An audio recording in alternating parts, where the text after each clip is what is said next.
Okay.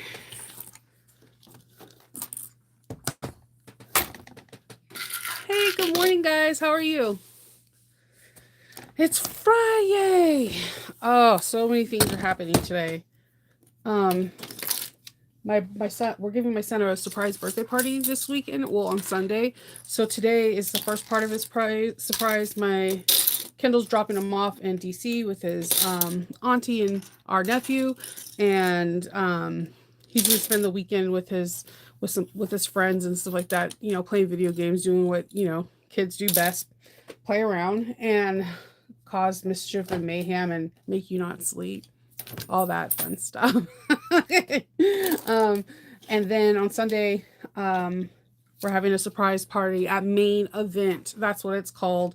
I finally got the name down because I went yesterday after we got off here. I had to wait till 11. My mall is so like backwards. It's not open. You know how like most malls open up at like 10 o'clock in the afternoon? I mean 10 o'clock in the morning. Our mall doesn't open until 11 and it closes at 6 on Sunday. Sunday it closes at 5. But Monday through Thursday it's 6. It only stays open till like 8 on Saturday and Sunday. Like we have like footloose hours. Like I'm surprised that we have any bars in this area to be honest with you. So I went and got him a couple of things at Lunchbox, got him a couple jerseys, and did the mom shopping. And I actually treated myself to lunch. Now, hear me out. I usually make my own lunch or eat leftovers. I'm really frugal when it comes down to money. I have 3 kids that always have like activities, and there's something we don't eat out a lot. So I went to Uncle Julio's, and I'm from California. So Mexican food was always around me. My friends, I learned how to make empanadas, enchiladas, you name it, pozole, menudo. I know how to make all that stuff because I grew up around the people that made it. But out here, it's more of like a Colombian and Dominican area than it is Mexican because it's not on the West Coast. So I always look for a really good authentic, hold on. It's crooked. Okay, it's gonna just stay crooked. I always look for an authentic like Mexican food restaurant, and it's very, very hard to find some. So I keep hearing really good things about Uncle Julio. Holy heck, I had shrimp and crab enchiladas. I wanted to smack somebody's mother. They were so freaking good. I was like, Kendall, we need to go there on a date night because I heard things, but it was so good. I treated myself because yesterday I got a little. You don't get paid a lot from YouTube. I get paid a little bit of money each month, so I decided to treat myself for having a pretty nice YouTube month with consistent content. I don't treat myself a whole lot, so when I do it, it feels really good. Let's see. Snowy. Oh yeah, it's cold here. It's 30 degrees. It's flipping cold. Spring my butt. Let's see. Hey Leslie. Let's see. Oh, you guys, if you are still looking for a retreat, like you got your tax income and you're like, hey, I want to do something, Leslie has a retreat at So Whatever Studios, and she's going to be making that really cute ghost bag. It is so cute. It looks it looks like one of the little cartoons from like the 70s, 80s when they would have like Casper and that he would like encounter other ghosts. It's really cute. This is what I also think it kind of looks like if Pac-Man had the Pac-Man ghost. You just see it. Go to Leslie's thing and you'll see it. She has the pattern, she has a video, but she's going to be teaching it in person at So Whatever Studios. And if I was available that weekend, I would be flying down to take her class because it's a ghost, dude. Before you know it, we're going to be like October. Let's see. Huskies are playing in the snow. Oh my god, Julie, you got to take a picture and text me because I'm sorry, I have to see. You know how much I love puppies. And husky puppies are such fluff balls. Um, Hassan, I am from California, but I live in Maryland now. Yes. Okay, so Laura, when you have authentic Mexican food, you can't have like anything else. Like when you try to get it, you're like, That's the one thing I like. If I one thing I miss about the West Coast is In and Out burgers. I used to eat animal style fries like every Friday when I got paid. I would eat them. It was like we would order everything off the menu that's not a part of the menu. And there's no In and Out here. There's no Whataburger. There's no Del Taco. There's no Wiener Schnitzel. I miss the Wiener Schnitzel. Um, there's there's so much I'm missing. So it's it's really plain Jane. Like when it comes down to fast food stuff. And that's probably why we don't eat out a lot because when I lived in California and Arizona, Arizona is like the mecca of fast food restaurants and just restaurants, period. Especially if you're by Scottsdale, you have like everything at your fingertips. Yes, I have. I've had some Pakistani food and Indian food, and there it's absolutely delicious. Absolutely delicious. Let's see, 16 degrees and snowing. Dang. Spring was like, haha, I fooled you guys. I gave you 1 week of glory of heat where you guys were complaining. And then Mr. Winter was like, guess what? I'm not done. Good morning, Christine. Hey, Shannon. Oh, did you guys see Shannon's? Okay, I was being a brat. I'm sorry, Shannon. Maria showed the Rowena, the new pattern that Shannon's about to have come out. Not it's don't beg, don't ask for it because Shannon has a process and respect the process, and then she gives it to the testers, and then the testers test it, and then she'll release it to the public. But I was being a brat because Maria showed a gorgeous bag, and I was like, I'm not jealous at all that I don't have this bag right now. I could see that being an everyday bag for me. It's a cute, it's like, so what? And then Shannon did another trailer. Yeah, that's what I'm just going to call them, Shannon. Just be okay with that terminology. Her kind of doing the same thing she did with the Aries instead of having the two zipper pockets like the Rowena has, like similar to the Aries. She made it with one. It was really cool. Even though she said that she wasn't a fan of it, I thought they were both they're both sexy bags, and she's even this is why you wait for her. She's opting to maybe put that the second option of having just one zipper instead of two in the pattern. That is freaking phenomenal. I don't, she doesn't have to do that. You know how much work goes into it? I wish one day I'm gonna just like interview different designers for you guys, like because Leslie's a designer, Shannon's a designer. There's a lot of designers that watch these things, hollow creations, and let them tell you how much work goes into it. And then they try to accommodate other people's needs like AO files, SVG files, making sure that all the rectangles and squares are printed out and also have the cut chart. Like they accommodate so many things. I don't know how they do it because I'll be like, look, it is what it is. You either you're gonna like it or you don't. But that's just me. And this is why I'm not a designer. So, but yeah, they have a lot they have to do. I know. There's so many cool bags, and I think Lynn's maid's apron, and I want to call it the Erin if I'm not wrong, comes out today, and that looks really cool. I really want to make one in leather.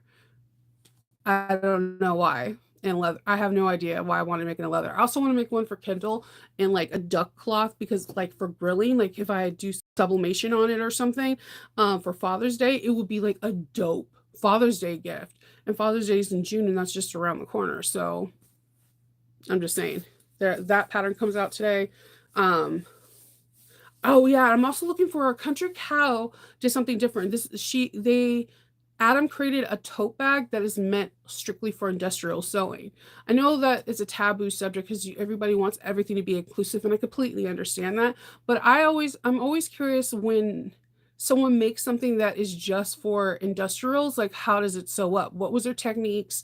What can I learn from them? So if you have an industrial machine or you have like a heavy duty machine like a Genome HD or something like that, you might be able to sew this if, especially depending on the weight you get of the leather, if you're able to skive it, if you're able to split the leather. A lot of people forget about that. You could buy splitters for your house, but the pieces can't be ginormous to split the leather, and it can help it make it go easier to sew. So I'm curious about that one too. I know Adam is amazing. Adam and Joe.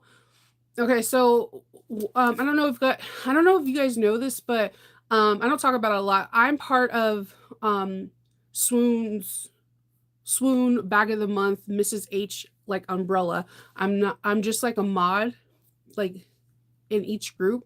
So whenever we have meetings about who should be like the next bag of the month or whatever, I've been rooting for Adam and Joe forever. So when they were a part of last seasons, I was like freaking doing like the Toya jump in the air because I first of all, I love the fact they're a husband and wife team. Two, I love the fact that one does something like domestic friendly and the other one does industrial. I think that is a really great balance because there are a lot of people out here now that have industrials and they want to have bags that are geared to their machines as well. So it's really interesting. So when they created their I think it was called the quiver little mini sling thing, it was really nice and it was very domestic friendly. And then the minute that season was over, I made one in leather and I fell in love with it because Adam gives you tips and tricks as he's learning more about leather. So if you're trying to explore more on your industrial machine about leather, I highly recommend you to follow Country Cow and pay attention when Adam comes on. Because when Adam is doing it, he's doing it off of his fabricator and he's doing it for industrial machines. So just something to think about. Like I'm always excited when they announce the bag of the month names, especially when they've never been a part of bag of the month before, because that means that a whole bunch of people get exposed to them that they have never. Some people have never heard of that actual designer before, and I don't know. I'm always like advocating for someone that is new. And also, if you are a designer and you are interested in bag of the month, reach out to Samantha. Go into the bag of the month thing. Even if you know me and you're like, hey, can you introduce me to Samantha? I'll do that. I have no qualms. I can't guarantee you anything, but just I can do that. I can because I will want someone to do it for me. um yeah, like it's pretty cool. I like Bag of the Month, and it's coming to an end. It won't come out again until I think it's July, August, and September.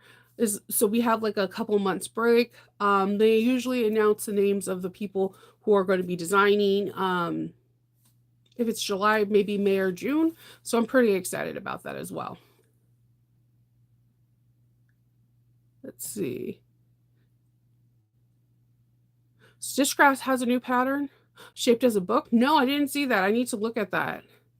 You watched Adam's video today. That's good. He is an amazing.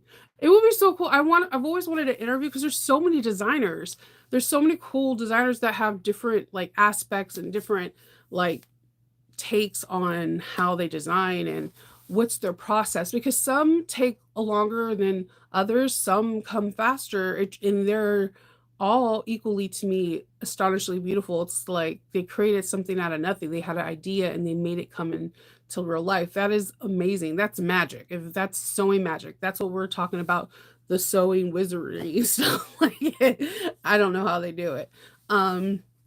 So yeah, that's basically all I'm doing today is I'm going to be I'm supposed to be cleaning, but I decided I'm going to do tomorrow mat cleaning. I'm going to be going with Patreon today. We're going to be doing the first part of doing the hollow creations bag. The narcissist. I don't know why I forget that name. I always smile when I say it because I'm like, that is such a cool name for a bag. So we're doing the exterior today. There's not a lot of components to the exterior. It's really funny because that bag really does remind me of the hitchhiker. It looks way more complicated than what it is. When you break it down, it becomes like, oh, okay, why did I make a big deal about this bag? And it's because it's super structure. I notice if a bag is structured and people are a little bit more reluctant to do it and they feel like it might be harder to do. Maybe their machine can't handle it or it'll be harder to birth. I think that's like a huge thing. I have Patreon is to show people that bags you should be able to do bags no matter what. You shouldn't be intimidated by it, and I teach you ways how you can modify things to make it easier for you and to have it more custom. So, for example, for the narcissist, instead of binding it, we're going to be birthing it. I thought the bones looked so much better when I birthed it versus binding it. And I know that's odd because we're in the binding world right now, where like binding has took the storm of our society hard for the last past 2 years. So, but sometimes a bag can be birthed. Sometimes a drop in lining is amazing. Like, you just do what you got to do. There's a lot of designers that have been like, yeah, let's do drop in lining. And I'm here for the drop in lining. For me, I feel like 10 seconds of top stitching, like not breathing, is worth it than birthing it or binding. That's just me. I'd rather not breathe and top stitch than like trying to struggle, break a nail, or do whatever, trying to birth or flip it from binding. I don't design anything. I sew. I just sew. Thank you, Lynette. I know. I wish they could too, but I mean that's a far travel from the UK. If they ever had a retreat, I would like sell blood just to go to that retreat. Because I think they would have the ultimate retreat because you have the male perspective who is also a sewist and who also likes to work with leather and also sews up, his wife's patterns, and then on top of it creates his own patterns. That is a dynamic duo that I would love to see in person. Um, and I feel like we should start speaking more about that because whenever I see someone that is more masculine representing sewing, it gets me excited because it's just like this is pretty cool. This is pretty cool. Like we're like I don't know. We have a very like forgiving and a very nurturing system, the sewing world. So I think it's pretty cool. So yeah, I don't have anything else. I'm gonna drink my coffee, which has no cream or sugar in it. So I'm gonna drink my coffee, and then I'm going to figure out. I still haven't cut out the narcissist that I want to make here. I know what I want the lining to be. I want it to be the Marie Aristocats, but I have no idea if I want to have my exterior to be pink or if I want it to be like a cork with a rainbow, or I haven't figured it out yet. So I need to figure that out, which is probably gonna take me like an hour, no joke, and then I'll cut that out. And yeah, the rest of the day is just sewing and having fun. What is my dream car? Chevy Impala, 68. Sorry. I hope everyone has a great day. I'll talk to you all later.